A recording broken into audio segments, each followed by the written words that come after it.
Welcome to Four Finger Discount, a very special mailbag episode here for the month of July 2025. I'm Dano. And I am Guy. Yes, we have reached the halfway point of the year. Everything's downhill from here. Things can only get better. I love that song. It's not a bad song, is it? It's a good song, yeah. It's got a good positive message and you can have fun. You can, what's that line? Is it, Have a good time. It's got a funky beat and you can dance to it or something. Yeah, okay, yeah. Well, we're here to answer all of your questions today that have been sent through to mailbag at fourfingerdiscount.com.au, as well as the patrons who have sent through some questions, as well as run through some Simpsons news. But before that, please, if you're watching us on YouTube, hit that subscribe button, comment below, tell us what you think of the show, and give us a thumbs up. And if you are listening to us out there in podcast audio world, rate, review us on Apple Podcasts, Spotify, wherever you are listening to this show, review us and let everyone know how much you love this show. Yes, indeed. And in an effort to boost our algorithm or just get us more viewers, boom! There we go. How's that? Boom! And just shake my... the Riesler. Oh, we love that kid. Yes, but how you been anyway? How you been? It's been You seem stressed. You seem down. Well, it's the year 2025. Yeah, but how can you be stressed when... Stress is the default mode. You know, we got the premiere of South Park last week, which we're going to be doing a review of the premiere episode of South Park from season 27, the Donald Trump episode, on our Going Down to South Park podcast. So check that out if you haven't already. Subscribe to the YouTube channel. It'll be available in a few days. Mm-hmm. But that came out last week. It was an absolute massive FU to the president, the current sitting president. Yes. It was pretty fantastic. Not that I want to get political or anything. I thought it was just the way they did it was a hilarious takedown. Dando, you don't want to get sued. No, and we got the release of Happy Gilmore 2, which we're going to be doing a review as well, exclusively here on our YouTube channel, on our Patreon as well. So look out for that, which I thought was just a lot of fun. It's all it needed to be. It's pretty much the best way to wrap it up. Happy Gilmore 2 understood the assignment and delivered. It did indeed. So yeah, look out for our Happy Gilmore 2 review. But yeah, we're going to be answering your questions and running through some Simpsons news in just a few moments. But yeah, how are you doing? You said you're feeling a bit sad because it's 2025, but what have you been up to? How was your weekend? My weekend was fine, thank you very much. I spent it with lovely Louise. We watched Can I say one thing?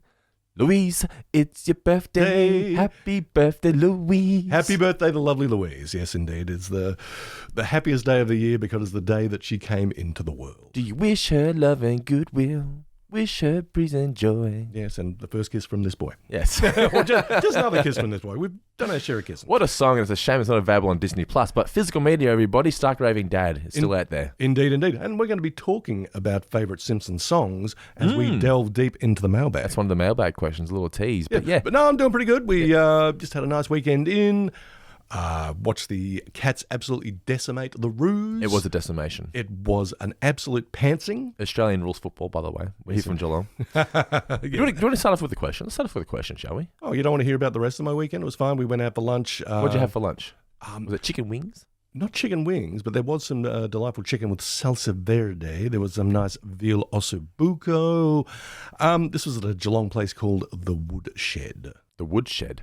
No, maybe the Woodshed sounds like a place. No, it's good. No, that's where you get sent when you're being punished. I was going to say because JR, the commentator, used to say, "Take him to the woodshed." Oh, yeah, that's where you catch a bit of a whipping, a spanking, yes, indeed, an ass whooping. I did not go to the Woodshed. Went to the Woolshed instead. Very nice place. Highly recommended. Okay, all right. Well, let's get into our first question, shall we? Before we get into some Simpsons news, because it's been SDCC this week, and the Simpsons creators and writers have been at the panels, and it's just been shenanigans galore.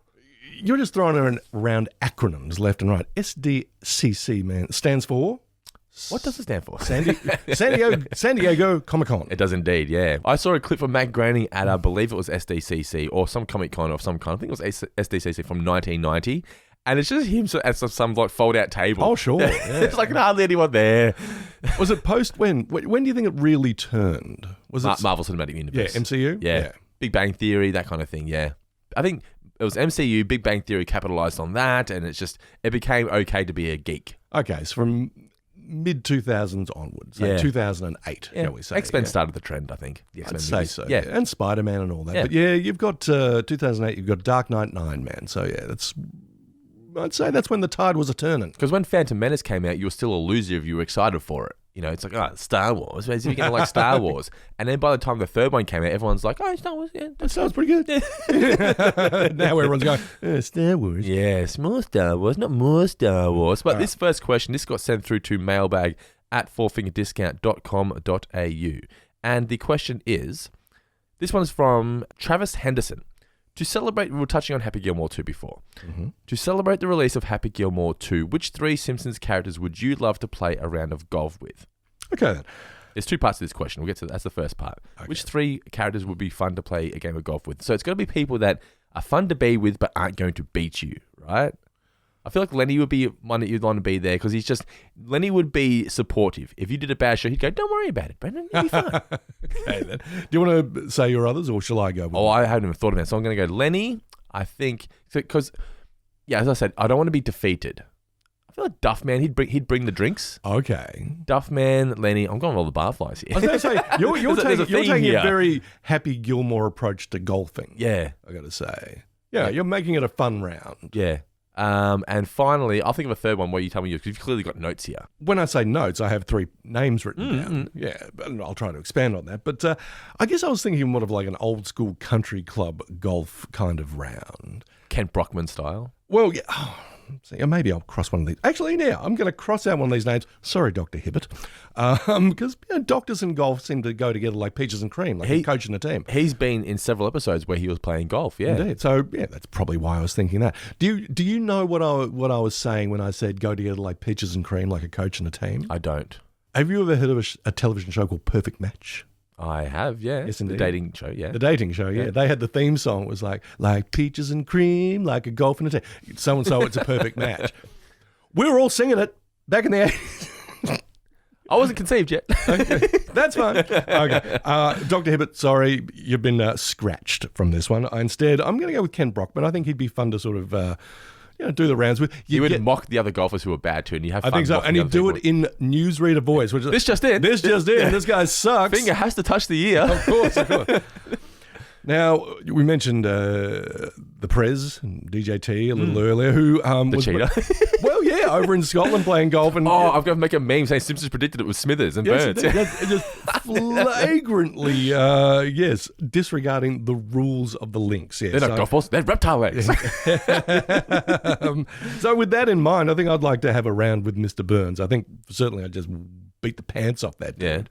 But it'd be interesting to see what kind of shenanigans he would get up to on the course. Or would you beat the pants off of him knowing you beat the pants, but he shouldn't cheat? No. I'm playing the long game here, and I don't just mean golf. I mean like financially and psychologically and all that. It's like I might let this guy win. Yeah, I'm a suck up from way back. Yeah. So it's like, good shot, sir. I thought you were going to say there's more to it, but when I say take the pants off him. Financial gains. That's the 19th hole. Yeah. And when I say hole, I mean 19th hole. Yeah. And I don't know, I think Rainier Wolfcastle would be fun to play golf with. Yeah. I get the feeling he would be, showing off those guns, but I don't think he necessarily had the skill. I'd love to see him throw a tantrum. Yeah, I think he'd have a power drive, but it'd be his hit to miss ratio would be like 1 in 4 or something. He'd and other times he'd be like shank or just miss. I'm going to pick a scrapper like Willie, who's someone who can intimidate people who are slow in front of us and say, get out of the way. And I'm like, stand back. Let this guy go through. Willie does seem like the Scottish are very big on golf, apparently. Yeah. Some of the best courses in the world can be found in Scotland. Okay. Like Glen Eagles and St Andrews. Fantastic places. I got to see them when I was a little fella, and my folks were big on golf. But I think golf is also kind of a scrapper's game in a lot of ways. I mean, you've got, as you said, your Happy Gilmore types. Your shooters and you got your happies. That's correct, yeah. So, I think Willie would be actually quite appropriate. He would be someone who's just an old school, he's probably good rough rider golfer, yeah. Yeah, it doesn't take any crap. But, so thank you, Travis, for that question. Also, 2 parts. So the other part for his question was, also, why hasn't Adam Sandler ever appeared on The Simpsons? He seems like the perfect voice with his Sandler voices. Like, what would a role... How could you get Adam Sandler onto The Simpsons? If he was on The Simpsons, what role would he play? I'm thinking he plays... We always go the new kid. I'm thinking he plays a kid who comes into school. Maybe he gets skipped up or get kept down. Maybe a kid playing into Billy Madison. Billy Madison, yes. Gets kept down from 4th grade or whatever. And he's funnier than Bart. He becomes the class clown and Bart gets annoyed that he's stealing his thunder. Not bad. I kind of like the idea of him as like a relative of one of the bullies. Okay. And what happens there? Well, you put him on the spot. I can't see Sandler being a bully. No, maybe he's like, he was a bully, but now he's reformed. And maybe he's been away at juvie or something, or even been away at prison or whatever. And he comes back and he's kind of like doing a bit of a scared straight on the bullies. Like, Believe me, you don't want to be behind bars. He has to do the sound of the voice. Yes, indeed. And tries to teach the bullies, tries to steer them on the right track. But at the same time, maybe he's got that inner bully still within him that wants to come to the service. Maybe Bart sort of wants to, make fun of him the whole time. And by the end, the rage Sandler comes out. I'm thinking of a fun fourth wall breaking gag would be one of the characters mentioning, maybe Lisa says, Timothy Chalamet or whatever. Do you know who he is? And then have the camera look at the screen. It's like, you don't have to say it. Everyone just knows. Everyone knows Chalamet. I think he would be a fun guest star, I think, Adam Sandler. Well, why wouldn't you want to have Sandler in the studio with you? Exactly right. Yeah, get Sandler on The Simpsons. Maybe you can even do a golf parody of some kind. Can you have a Treehouse of Horror themed around golf? Like a killer... God, I don't know. We'll work it out. But yeah, Adam Sandler on The Simpsons would be fun indeed. But I did send you some news articles. So sure did. Yeah. So what's been happening with SDCC? I noticed their panel was very political. Yes, they are anti-Trump. They are, to the point where Matt Groening said The Simpsons will end when Trump dies or something. I didn't quite get that joke. More like Dancing in the Streets, I think. Yeah, or. Well, because Matt Groening said, honestly thought 36 was where we're going to end it. But no, there's no end in sight. We're going to keep going. We're going to keep going until somebody dies, when you know who dies. And it's like, oh, that's not a very nice thing to say. Not exactly positive. I mean, as negative as people might think about Donald Trump, don't make jokes about that. That's just it's like a downer. Yeah, you do that, you're going to break up Tenacious D. Yeah. Yeah, they never got back together, did they? That was terrible. No. Well, not yet, at least. I mean, there's still time. But yeah, but they also discussed how recently there was, and this is the thing with animation, it's easy to AI and fake it. When the CEO got caught cheating on his wife at the Coldplay concert, there was a fake screenshot of a Simpsons episode saying The Simpsons predicted it, and it was the guy. It literally looked like just the same scene, but I think they're looking through like a submarine window or something and they were outside the window. I don't know what it was. Anyway, I've seen one with Skinner and Krabappel. Oh no, this was just, it looked like I know people made mockery ones, yeah. And people and news websites didn't fact check it. They just went, oh my God, they've done it again. And all these news websites shared it. And Matt Salmon's just kind of going to say, look, can we please get back to the era where people fact checked things? Yeah. Because yes, you might have seen it shared on social media. Make sure we did it, because it reflects poorly on us as well. Because like, why would we? This makes no sense. Why would we have two characters look exactly the same, hugging the same way on a jumbotron? It's just stupidity. But news websites now want to be the first ones to say, oh my God, The Simpsons predicted it. Yeah. People, just remember, what is it? Don't believe none of what you see and only half of what you hear, or the other way around. Either way. Yeah.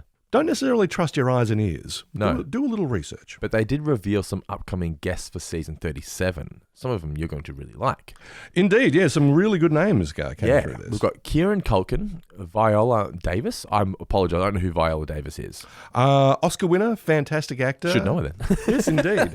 Making a bit of a pivot into action movie roles in her late 50s, early 60s. She was in a movie recently called G20, where she played the American president. As soon as you said Oscar winner, I'm like, I guarantee I know who she is now. And I looked at her, I'm like, yeah, I know who she is. Yeah. Star of The Woman King. Yeah, but... I saw her in Fences, I believe. Fences, good movie, yeah. And she was, the star of, I think it's the TV series How to Get Away with Murder. Okay. Yeah. Been working for ages, broke through, now everywhere. Yeah. Viola Davis, absolutely. Stringer Bell, Idris Elba's going to be in there. Yeah, Knuckles for the kids out there. Fantastic voice actor. Did you see the Jon Favreau's redoing of The Jungle Book? I did, yeah. Holly literally watched it like yesterday. Yeah. And he's Shere Khan. Is he? Yeah, okay. Yeah. He probably gives the best voice performance in it. And you've got great voices in it, like Bill Murray and Christopher Walken and all that kind of stuff. Bill Murray's blue, isn't he? Yeah. Yeah, but Idris Elba was marvellous in it. So, yeah, anytime you can hear that man's dulcet tones, well, it's only second to hearing, Guy Davis speak. It's fantastic. Exactly, yeah. Who else we got? We got a gentleman named Cole Escola. He's very big on Broadway at the moment in a play called Oh, Mary. He does a really good bit. I don't know if it's with Seth. It might be with Colbert, who we can talk about a little later because, he's always in the news. I'm just going to say it straight up. Cole Escola is very gay. But he does. And when he appears on Colbert, he is dressed quite flamboyantly. He says, I really want to play straight characters. I've been working on a straight character. And he does the best bro voice. We should try and find this and put it up, but it's very, very funny. So I'm looking forward to what he does.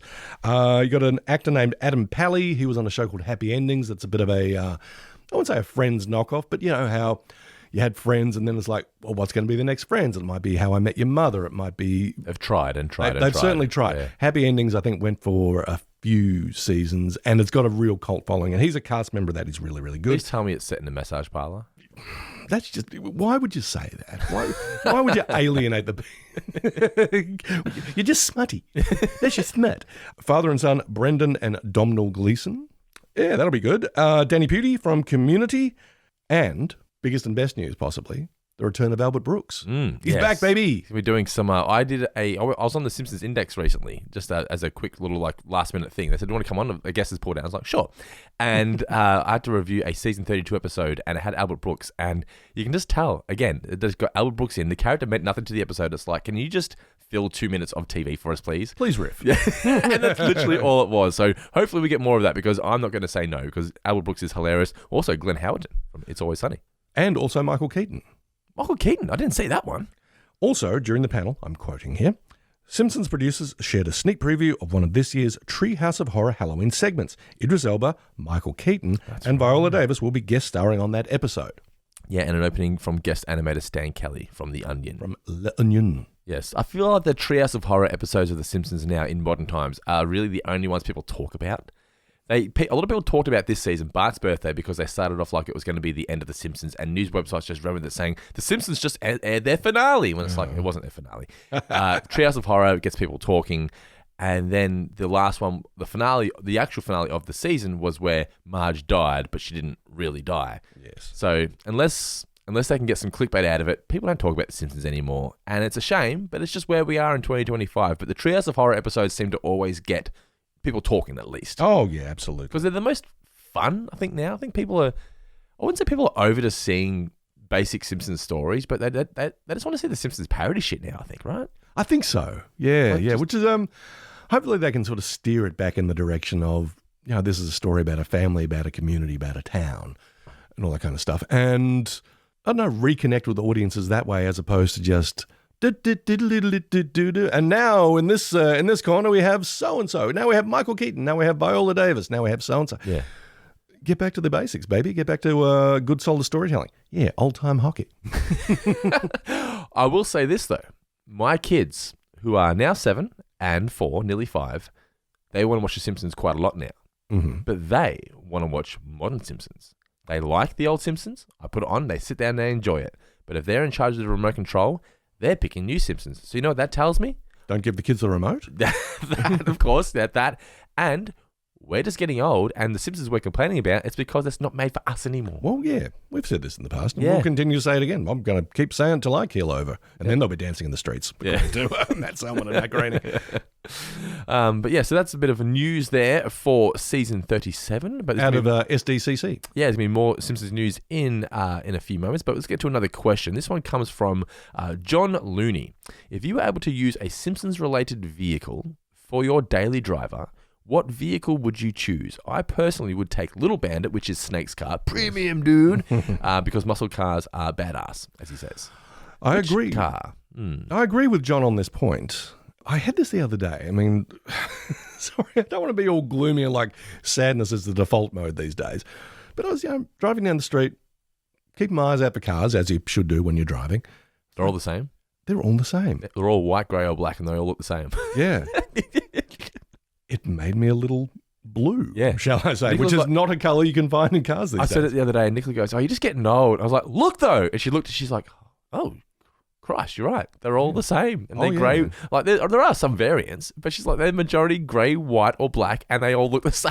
Oh, yeah, very much so. So, in thinking about your question, John, muscle car, absolutely. I was thinking Homer's muscle car from I Married Marge, the one he had to give up. Which one's that? It's the one that had the Disco Sucks sticker on it, and it had like the chainmail steering wheel. I don't remember. He had to give up a car? Didn't he? I'm pretty sure that he had like his muscle car, and then he realizes Marge is pregnant, and he's like, well, this isn't practical anymore. I'm going to have to go... 70 sports car, is that the one? I think so, yeah. Oh, I see it. Yeah, shit. I have no recollection of that car at all. Because honestly, it kind of feels like... Again, not wanting to be that person who's like, everything was better in the past.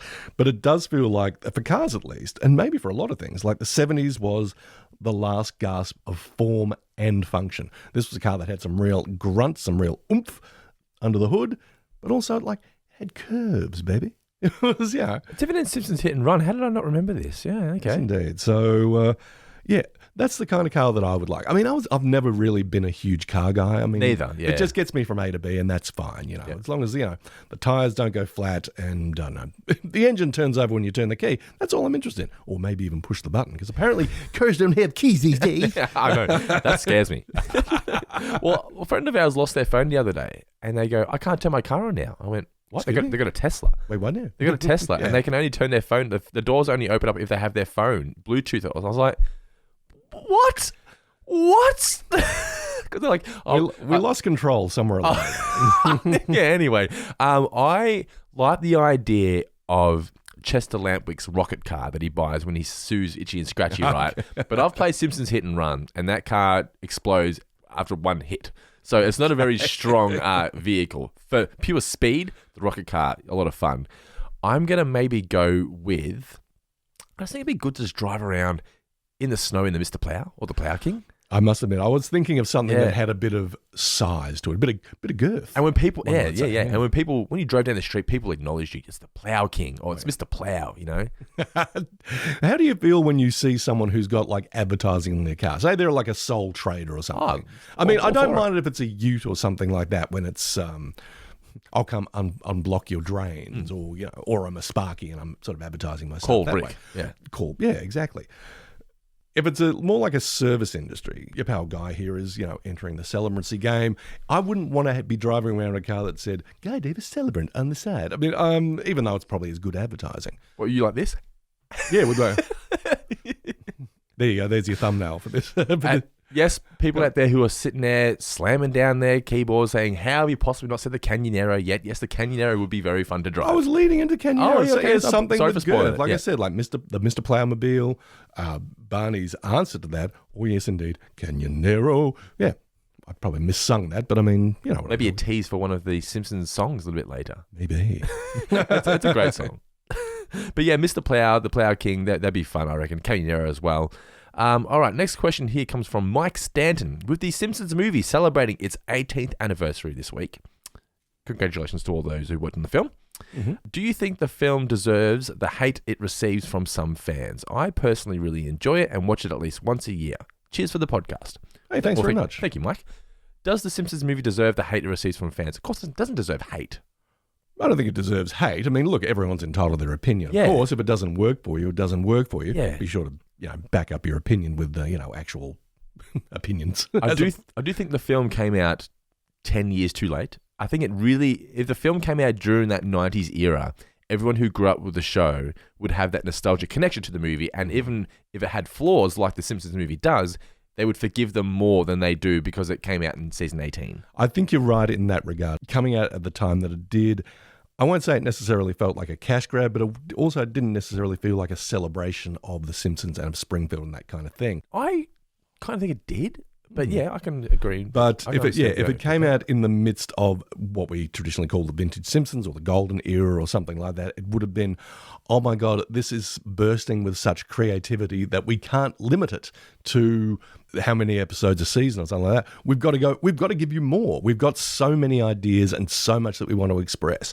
I think when you've got a movie that's based on a TV series, and I'm not talking about like a TV series that was on TV for a while, off the air for a couple of years, people start thinking about it. Let's do a big screen reboot, thinking like The Fugitive or Mission Impossible or something like that. Oh, I see what you mean. Yeah. But when you're doing something, it's like, this show is still on the air, but we're also going to do a movie. Like, you better be very careful. I think you really need that gap in between. It's been off the air for a while. You had time to miss it. Yeah. We're bringing it back, this time in movie form, baby.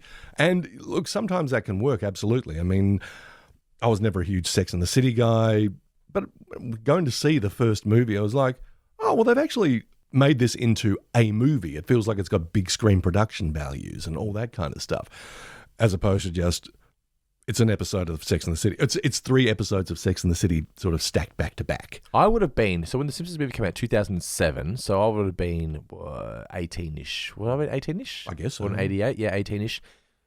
It still felt like a big deal. I wasn't generally as excited as I would have been had I been a kid, but it was almost like a relief of, well, finally we're getting a movie. Yeah. And there was so much marketing behind it. So I think just the hype of me being a lifelong Simpsons fan, at that point in time, a lot of my friends had just moved on. A lot of Simpsons fans who grew up with the show had moved on, right?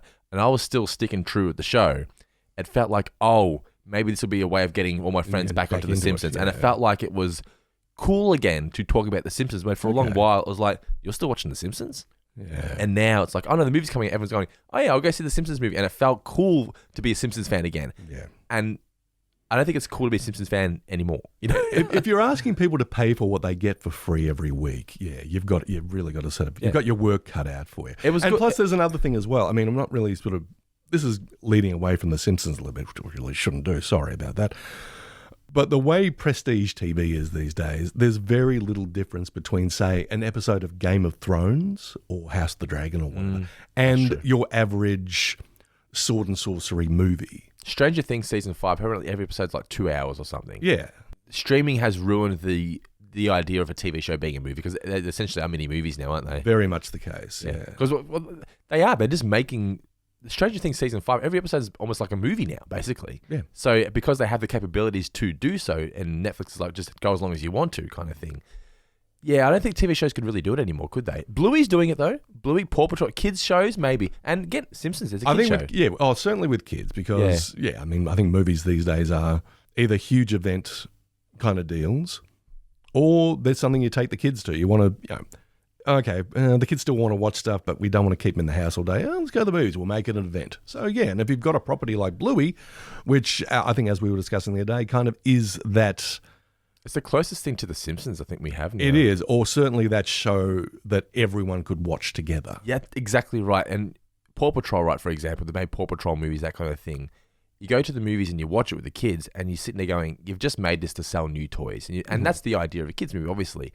The Bluey movie, though, feels like they're making it because there is a demand for a Bluey movie, and you don't feel like they're going to make it and flog new toys, new characters. It feels like they're making it out of the love of the show. Sure. And you've got to put yourself into a child's mindset as well, where it's like, okay, you're watching at home. I mean, admittedly, your TV's probably pretty big, probably got the high definition, all that kind of stuff, but actually going to somewhere where like the screen is big. Oh, the Bluey movie's going to be massive. Yeah, and you're going to be in a room full of kids who are also feeling like, Bluey, Bandit. Yeah, can't wait. It's going to be massive. Yeah, it's going to create that vibe that you and I often talk about when it's like, what is the magic of the movies? Well, the magic of the movies is being in a dark room. You're all having this shared experience with hopefully a story that really hooks you in. It's got moments that make you feel great. It's got performances and actors where you go, wow, I really want to be like that person, or, oh, God, that's so cool.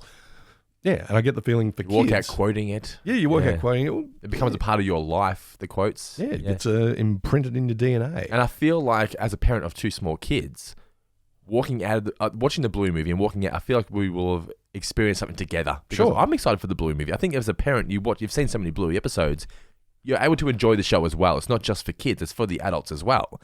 And I think it's going to be a shared experience that we will remember forever. Oh, yeah, absolutely. Yeah. I mean, recently on the Movie Guide with Malton Davis talked about airplanes / flying high, and how I remember seeing that with my parents when I was a little kid, and my mum just absolutely cracking up at certain scenes in that. And I mean, I've seen my mum laugh, of course, but I'd never seen her like, sorry, Margaret, maybe nearly piss herself laughing because she was enjoying it so much, and it made me just like. It's really sweet. I'm so happy that my mum is so happy about this. So, I have Simpsons moments where I remember my dad or my mum laughing, and I love those jokes because it just literally takes me back to being in the lounge room with my parents. Absolutely. Yeah. It's great. But thank you for that question, Mike. Getting back to John Looney, he also wrote in to so he had a really long email. I'll read it out to you here. Oh, okay. So he says here, this is to mailbag at fourfingerdiscount.com.au. So, hey guys, my name is John, but you can call me Looney. I have been a patron and listening to your podcast show for quite some time now. Thanks, John. It took all of this time for me to realise that your mailbag ended with .au.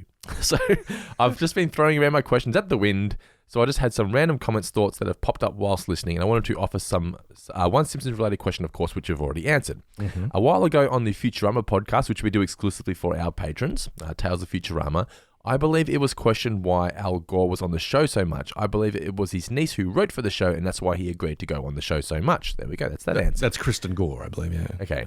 A while ago on one of the random Simpsons podcasts, it was mentioned how much you guys hate the DVD releases of the Simpsons with the heads as the shapes because they don't fit on the shelf. It was incredibly frustrating. I love it was a cool design, a fun novelty, but then you put it on the shelf and you go, oh no! Oh, my organisational skills out the window. I remember getting my season 6 DVD. It was the Homer head was the first one. Putting it on the shelf and going to my sister saying, "Look at this, Stacey." And Stacey looked at me going, "Why do you care? This is what's bothering you." Everybody's got their something, and some of us like our stacks neat. Yeah, exactly. But it says, fun fact. The Simpsons creators heard the response and they created a website just to exchange the head versions with a more standard-looking season DVD case. They released those in stores here as well, just standard. Yes. It looked the same. I bought them all as well. We're all but they waited until all of them were released first. So you bought the first ones and then they re-released the boxes. No flies on those guys. No.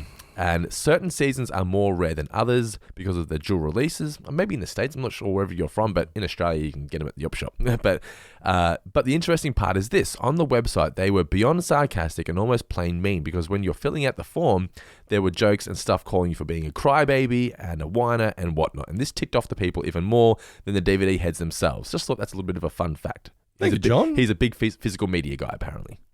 As well you should be.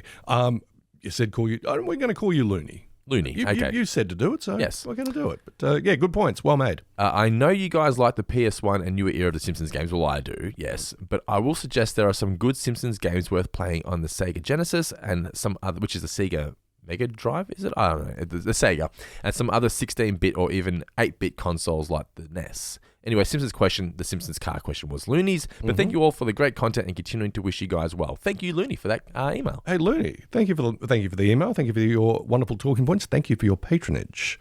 And hey, thank you for being a friend. And this one is from Jess. Hi, Dando, Guy, and potentially Nicola. Congratulations on the 3 cats, Dando. After some recent 4-Finger Discount episodes, I thought I'd pass on some pointers that worked for training our 2 cats, now in kitty heaven, unfortunately. Oh, sorry to hear. Jess. We had a spray bottle of water from our local garden centre, so if they did something they weren't supposed to, they got a spritz of water. It didn't hurt them, but they didn't like it either, though it might have taught them to do the thing. Though it might have just taught them to do the thing when we weren't around as opposed to when we were around.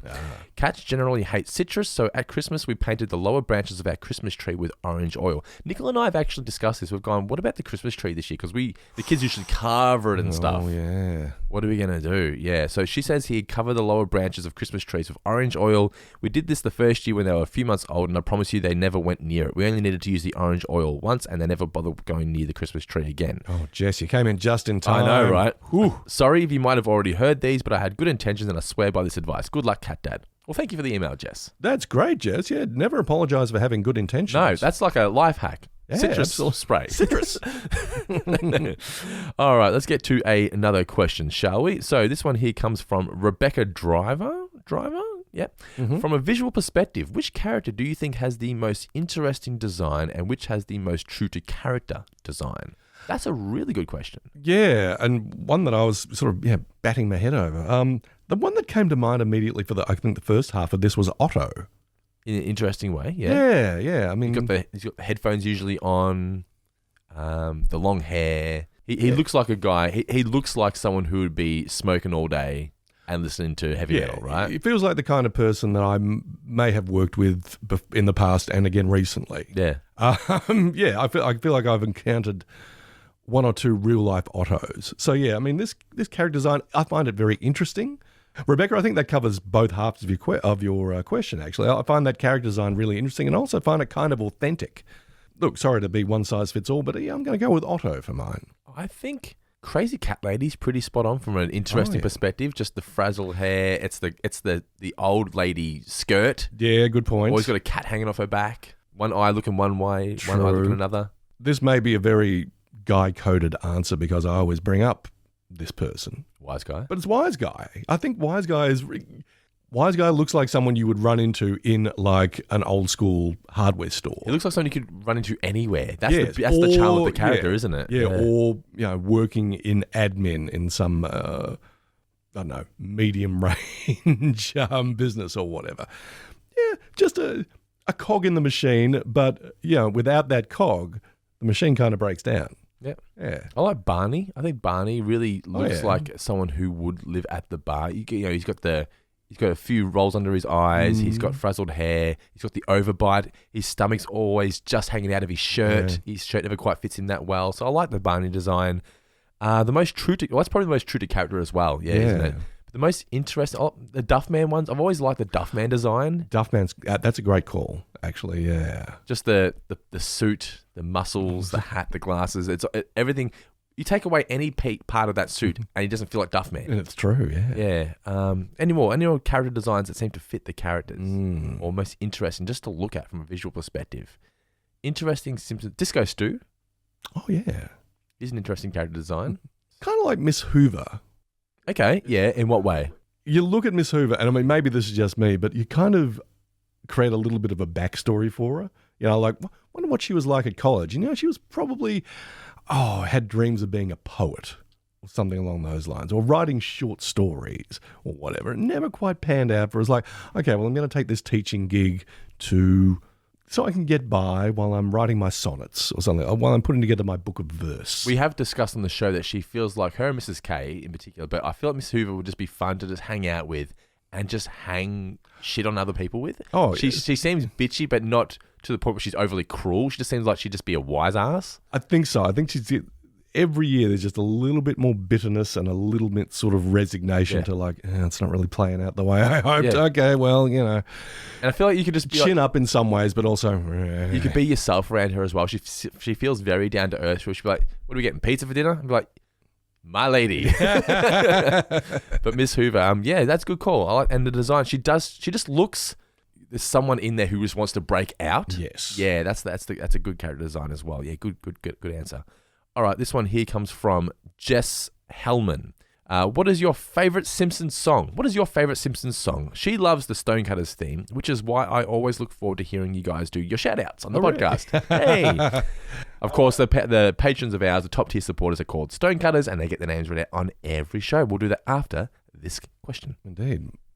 As if you needed another reason to become a stonecutter. Indeed. So what's your favourite Simpsons song? Look, there really is only one answer to this, and that's I Do Believe We're Naked by Funky See, Funky Do. What do you look for in a Simpsons song? Do you want it upbeat and loud and crazy, or do you want it sort of more emotional? What do you want in a Simpsons song? Well, look, it varies, of course, doesn't it? I mean, something the Simpsons is very, very good at is finding that musical accompaniment to either move the story forward or tell you a little bit more about the character or a character situation. Yeah. So, there are certainly times when it's like, oh, this is a bit downbeat and a little sort of, not necessarily mellow, but more like, oh, this is making me a little more emotional than I thought it would. I don't mind those, but those are ones that I tend to maybe respect more than enjoy.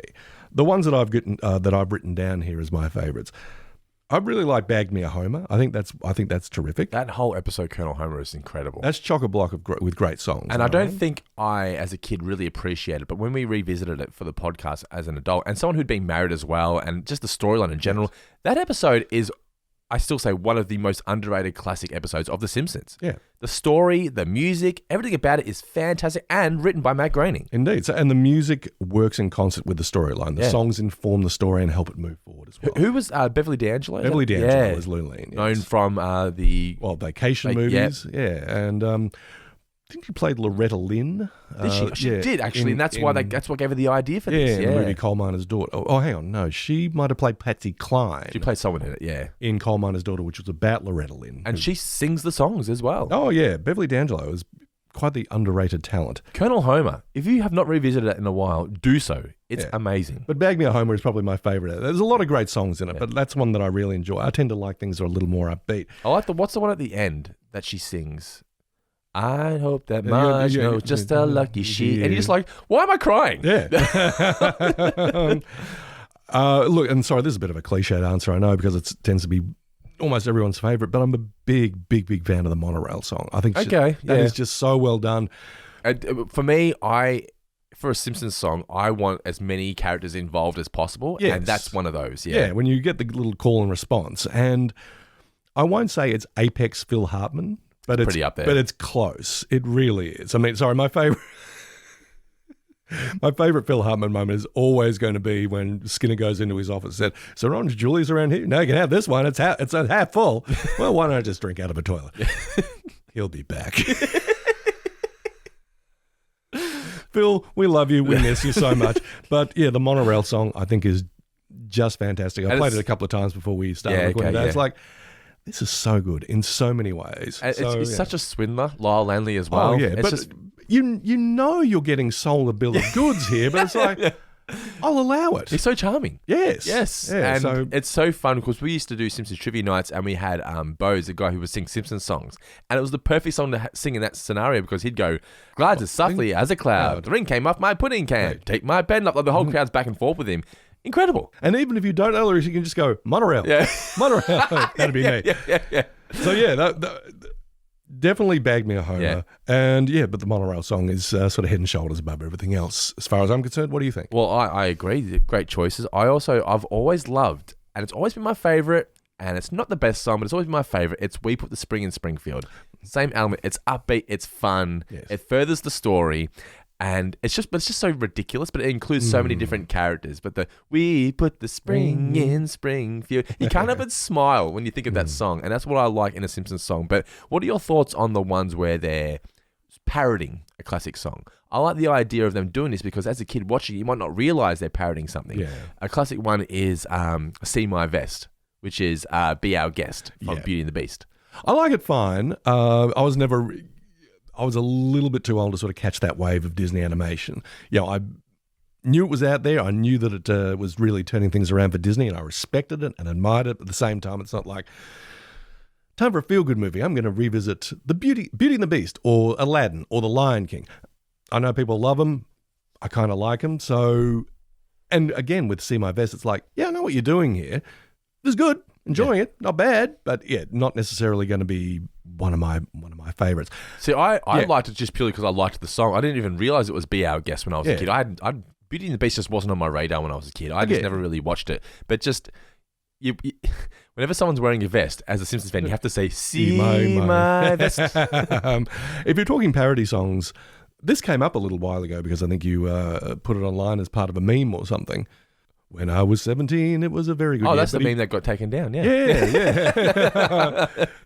But to weave this whole history about Homer obtaining a fake ID and all the details of it, because you probably would have formative memories of like, oh yeah, when I was a kid and underage and trying to get my first beers or whatever and jump through all these hoops to do it. My name was Brian McGee.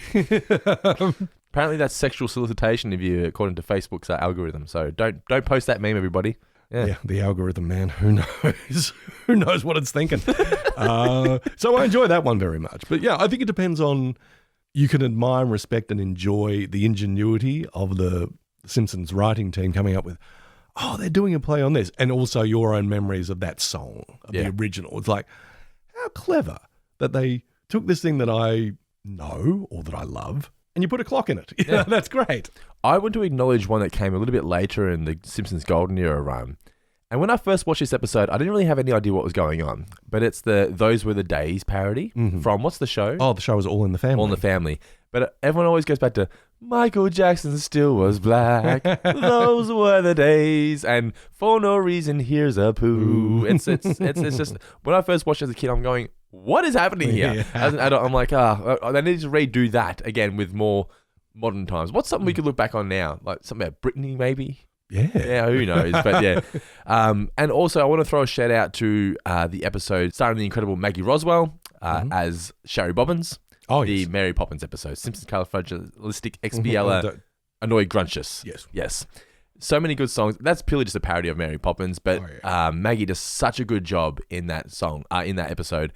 I still remember when Mitch and I went to one of the Comic Cons when we first started doing the podcast, and she was one of the guests, and she agreed to do a little bit of an interview. So I was just standing there, and she sang the "It's the American Way" to the person. I was like, this is amazing. Just seeing her sing that song, I was like, oh, it's the song I've heard so many times, and now she's singing it in front of me. Yeah, so shout out to Maggie Roswell for that episode as well. A lot of good songs in there. One that's probably cancelled these days. Yes. All right. There's so many other Simpsons songs, so please let us know in the comments which are your favourite Simpsons songs. We'd love to hear from you, and we will reply to each and every single one of you if you're watching us on YouTube. Absolutely. All right, and we also asked the patrons for some questions as well. So I think we should probably get into the mailbag on the Patreon page. But before we do that, though, I did say we were going to give some shout out to a certain group of people, didn't I? You did indeed. They're cutting stones. Sure, yeah, they are cutting stones indeed. Do you have the stone of triumph or the stone of shame? No, who doesn't have the stone of shame? It's this lady, Katie G. Oh, like what you did there. Katie G with her $100 support. Well, we like what KTG does there as well. So, yeah, shout out to KTG. Yeah. Thank you for keeping the lights on here at Four Finger Discount. Also, shout outs to Glenn Gomez, Justin Parker, Zach Pruitt, Shani Macker, Elliot J. O'Neill, Isabella Murphy, Rach Beasley, Stephen Roberts, Sean Deavy, Pete Anderson, Timothy Burleson, Andrew Davis, Kevin Dental Plan, Flood, Bella Winterbank, Jack McFadden, Heath Appleby, Adric McLeod, Mark Trelevin, Ginger and Pickle, Preston Murray, Talia Enriquez, Declan Phoenix, Brian McCoy, Logan B, James Shepard, Joe Reedensek, Dave Pretzels McNally, Gavin Lane, Dammy Miller, and Charlie Joe. Thank you for being top tier supporters here at Four Finger Discount. Hall of Famers, everyone.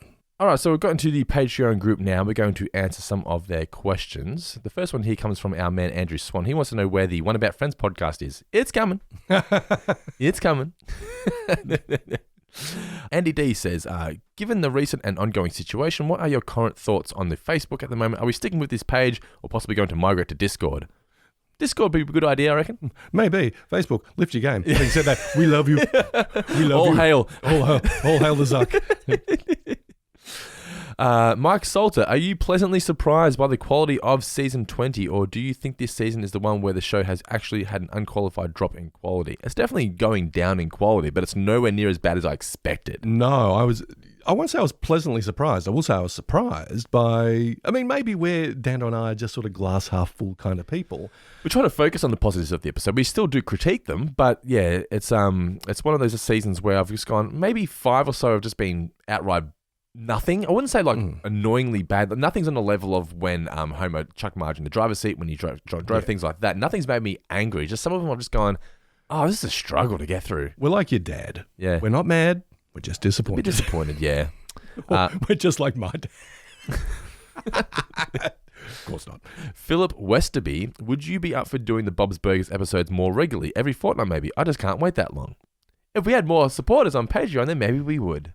Well, yeah. It's just a case of we want to do all these extra shows for you guys on Patreon. So we've got Bob's Burgers, Seinfeld, King of the Hill, Futurama, and we alternate them. But the thing is that we only have so many hours in the week, and if we had more supporters on Patreon, we're not putting our hands out asking for money, but that's the thing. If we could, but we are doing that. If we could justify not having to do work elsewhere and focus more so on doing this, then yes, we would put more time into doing more Bob's Burgers podcast. So if we get more supporters on Patreon, then sure, we would. As I like to say, no bucks, no Buck Rogers. Because basically what it would mean is, because I'm still doing all the editing of the podcast, that kind of thing. So if we had more supporters, I could then pay people to edit the podcast for me, and we could just focus on recording, sending it to editors, and getting it out there. So that would be the dream, but until we get more supporters on Patreon, that way, it's just not feasible for us at the moment. But we would love to do it, of course, yes. Dando showed me how to edit and it gave me a nosebleed. I told him out he was gone. Have fun. Alyssa Catherine, have you watched the season 36 episode Women in Shorts? Wondered what your thoughts are, as it's the closest thing we've had to 22 short films about Springfield. I thought it was pretty good. I remember it being on. I think it was just sort of, I'd watched an episode and it kept going into the next one. I was getting 22 short films about Springfield vibes. I can't, in good faith, give a review on it now because I can't really recall too much about it. But it's 22 short films, but it's all the women of Springfield. But I will say when I was watching it, I was enjoying it. So maybe that's something we can do in the future. We can go back and revisit it and do it a review on that one. All right. Well, I've been worded up, so I will be queuing that episode up and having a look at it. Yeah. Rachel McLean, are there any season 21 episodes you are looking forward to revisiting, or are they all past when you stopped watching the show? I think I'm at the point now where I stopped watching the show.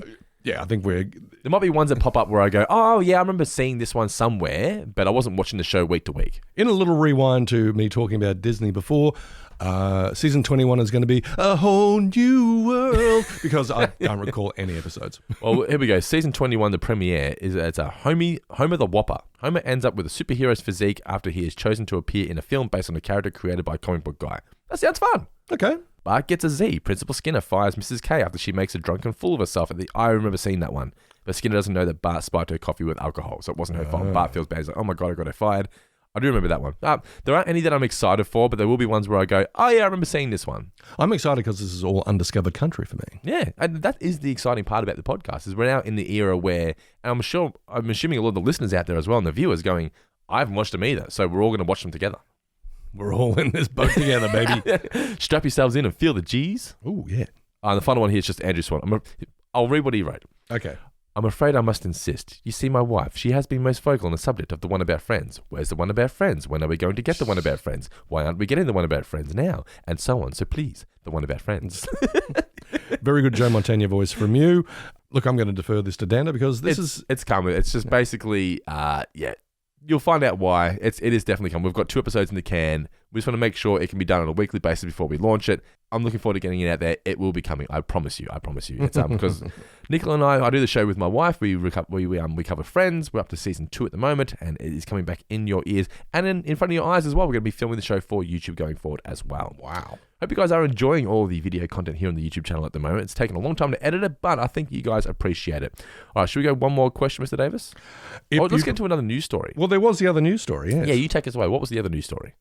Well, I guess Team Simpsons appeared at what we were calling SDCC, San Diego Comic-Con, and they took a little bit of, they poked a bit of fun.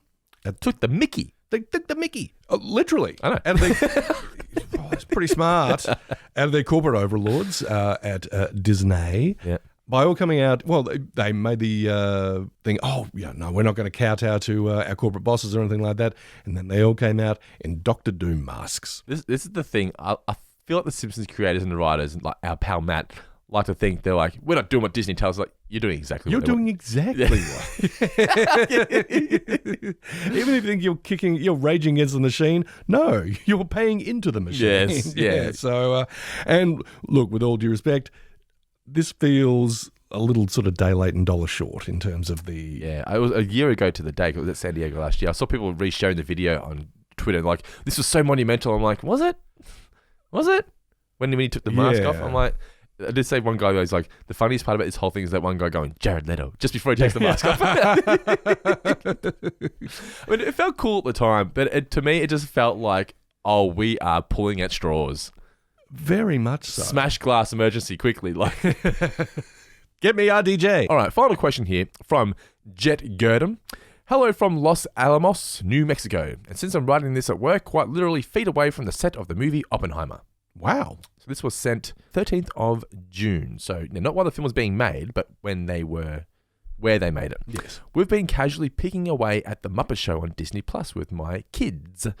An episode here and there in the evenings before bed. We're not watching any in any particular order, mostly just whatever celebrity name jumps out at me at the moment during scrolling. That's what I do as well when I'm flicking through. I'm like, hey, I know that person. Yes.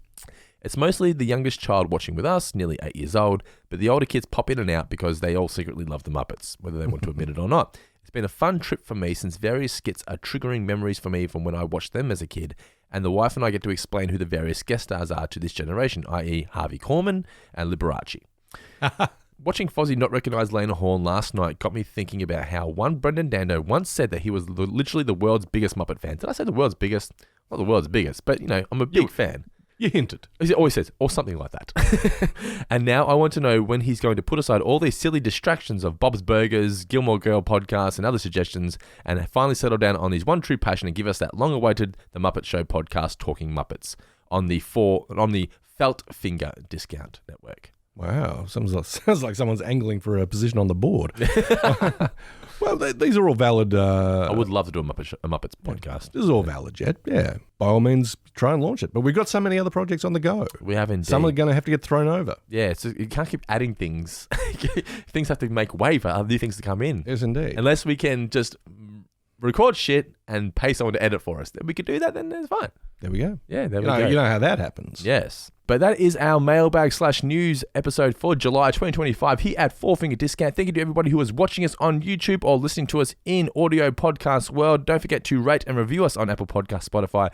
Wherever you do find this show, subscribe to us on YouTube. Give us a thumbs up, comment below. Tell us what your thoughts are on all the questions we answered today and give us your answers. We'd love to read all of those and we will respond to each and every single one of them. And please leave us reviews, 5-star reviews on Apple, wherever you do listen to the show. And we read all of those as well. The next episode of Four Finger Discount, we shall be going back to season 20 for women and a manicure. Is that right?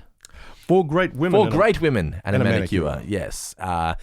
It was not great. So look forward to that one, guys. Mr. Davis, any final words for those incredible listeners/viewers out there? Oh, just keep listening to Two Great Men and a Podcast.